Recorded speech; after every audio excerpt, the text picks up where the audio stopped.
Let's see how our application behaves after introducing the changes.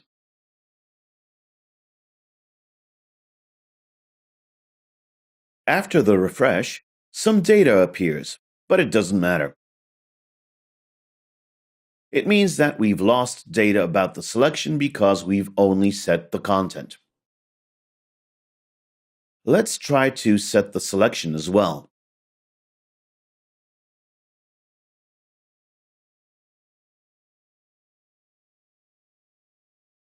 Once again, we want to pass data from a specific column to a specific view. In our case, it'll be the CDone column passed to the RID item CB view.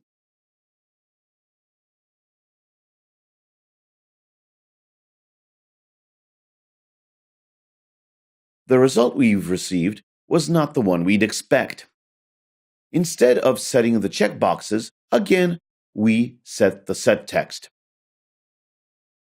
This is because, as a default, Simple Cursor Adapter can only set text. That is why it obtained the content value and set it to a checkbox, and then obtained the value of the done flag and set it as text to the checkbox, overwriting the old value. It seems that we need the possibility of a special procedure for the CDone column. In the case of an array adapter, we rewrote the entire getDone method. In the case of a simple cursor adapter, we don't need to. We have the view binder available, which allows the special treatment of specific fields. We can specify certain mappings which we want to overwrite without allowing default implementation, only to react in a custom way without the need to create the entire view on our own and setting particular values. ViewBinder is an interface which has to be implemented. So we create a ViewBinder object from the simple cursor adapter.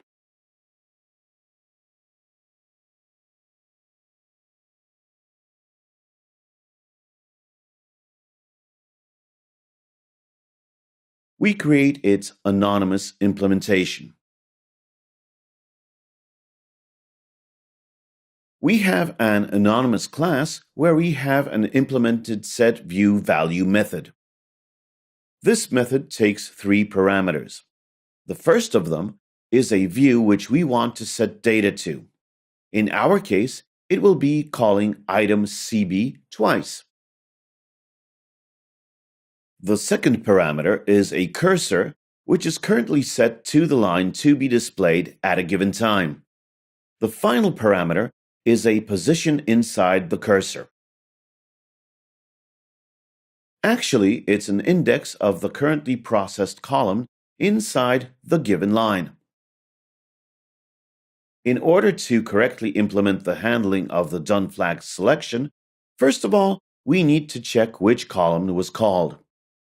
We check whether the current index is an index of the content column or the done column.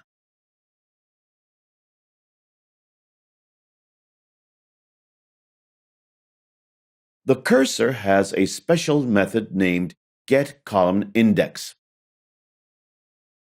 Here we provide the column name and receive the column index in the given line. In our case, we are interested in ToDoDeo CDone.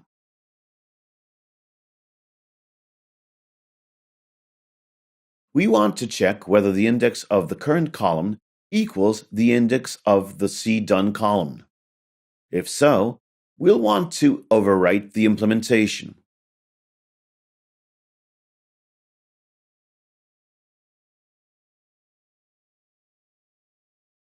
We'll want to handle this call in a special way.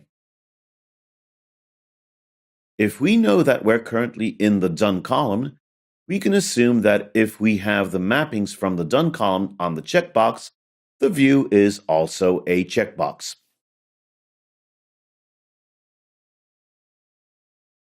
Because of this, we can carry out casting and set the value to the checkbox.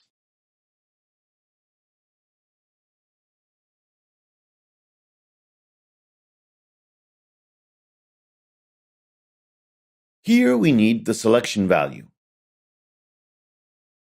In order to get it, we have to extract it from the database.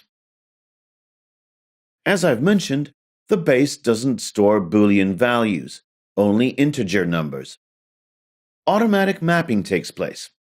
That's why we'll also have to carry out such a mapping.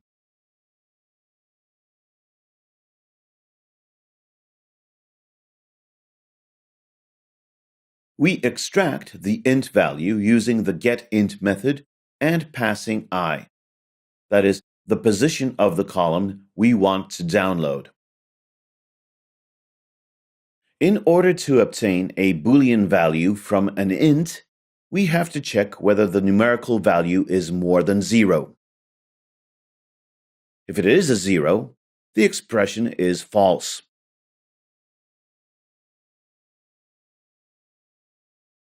It looks like the handling is ready. However, if we handle it this way, we'll still receive binary values after refreshing the list. This is because, even though we've implemented a custom version, the default implementation is executed.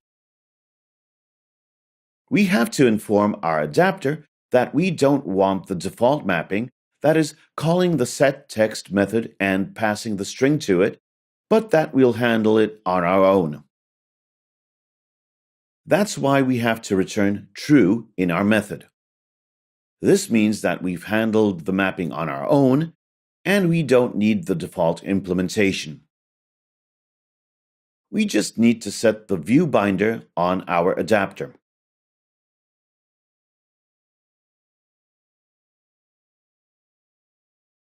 This way, we inform that it's this class that will deal with the mapping.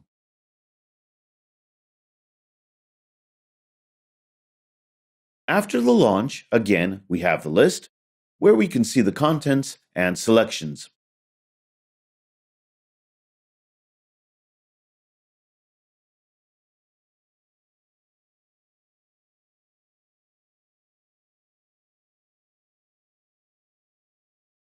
This data is obtained directly from the database.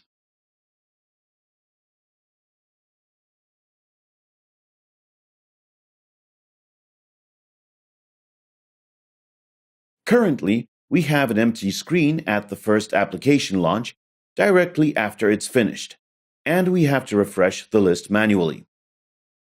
In fact, we already have the lines in the database.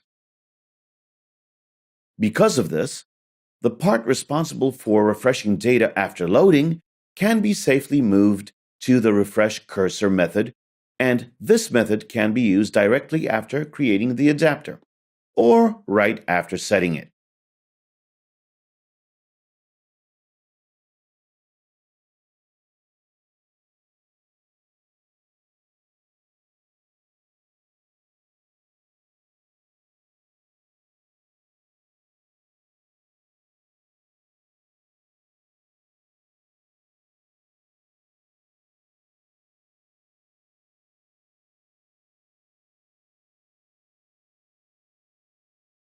Thanks to this, the start automatically involves reading the data which is currently in the database, and we have a list display, which is obtained and stored in the database without the need to refresh. In order to test whether our reading and writing mechanism works correctly, we can try to refresh the data which appears on the other side as new data. To do so, we'll use the web interface I've already mentioned.